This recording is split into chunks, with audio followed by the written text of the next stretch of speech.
Let's talk about Hurricane Florence, now a dangerous Category 4 storm as it moves toward the East Coast. It is expected to make landfall either later Thursday night or early the wee hours of Friday morning. Mandatory evacuations are underway for parts of the Carolinas. CNN meteorologist Allison Chinchar is tracking Florence for us. And Allison, tell me more. Right, so the concern now is how much more intensification does this storm go through before it finally makes landfall. Right now, it's a very powerful Category 4 storm, winds 130 miles per hour, gusting to 140 miles per hour. The track still eventually likes to make landfall somewhere between Virginia and South Carolina. Now, this does not mean these are the only areas that will be impacted. This just basically tells you where the center of circulation is expected to be and the strongest winds. But rain is actually going to be probably the biggest concern with this particular storm. We expect widespread amounts of rain, well over 10 inches, but there will be some locations that could pick up in excess of 20, if not even 30 inches of rain. Now, the question is where those areas are going to be, who's going to get the most rain. That ultimately will be determined on where that landfall location is there.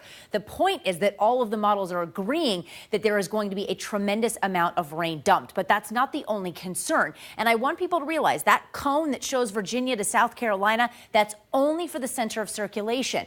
Everywhere from Florida all the way up to Massachusetts is likely to have some type of impact, whether that's rip currents, strong gusty winds, beach erosion, or even the hazardous surf. Those are all likely to have where you see this purple color on this map. So say if you live in New Jersey or Florida, you still need to understand that you're likely to have tropical storm force winds as this storm makes landfall. But this is not the only storm that we're keeping an eye on. Believe it or not, we actually have 3 hurricanes that we've been keeping an eye on over portions of the Atlantic. We also have Helene and we also have Isaac that we'll be keeping a close eye on, Brooke, in the coming days.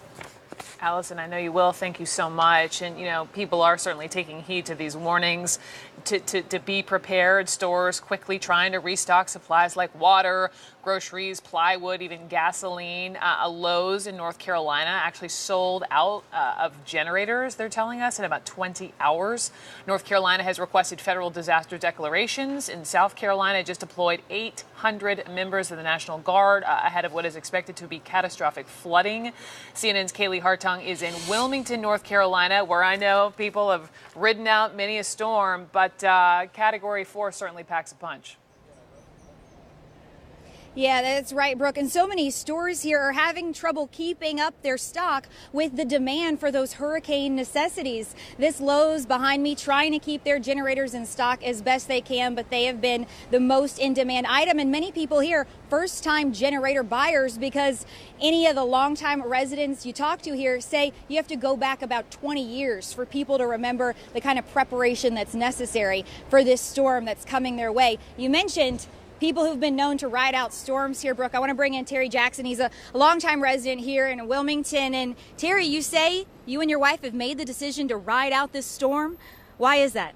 Yes, I've been giving a lot of thought for the last couple of days. Like yesterday, we were coming back from Tennessee from a mountain trip, and we've been keeping update with some friends, and they told us how bad it was getting. So we decided to stop in Raleigh, North Carolina, outside of Fuquay Arena, and believe it or not, those grocery stores were jam-packed, so that made me think a little bit. So we got back into Wilmington, and we decided we're going to ride it out. And I've lived here all my life, and I've never gone through a hurricane. And today, like you said, today was my first day buying a generator this morning at Lowe's at 8:30 this morning.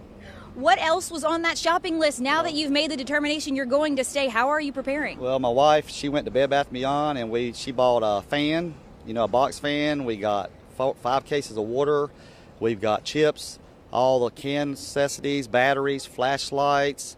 We got make sure our little pets got plenty of food and prescriptions, all that good stuff. So we've basically got everything we need, 4 bags of ice, and we're just going to wait it out right now just for a few minutes, for a couple of days, and see how it goes. Well, good luck to you and your wife, Terry. Thank you. Brooke, the governor of North Carolina says the best safety plan is preparation and common sense. For many people here, though, they're glad they've got time on their side to make those preparations. Kaylee, we'll be talking to you, I'm sure, over the course of the next couple of days, and people like Terry who will make that decision to ride out this hurricane. Thank you so much.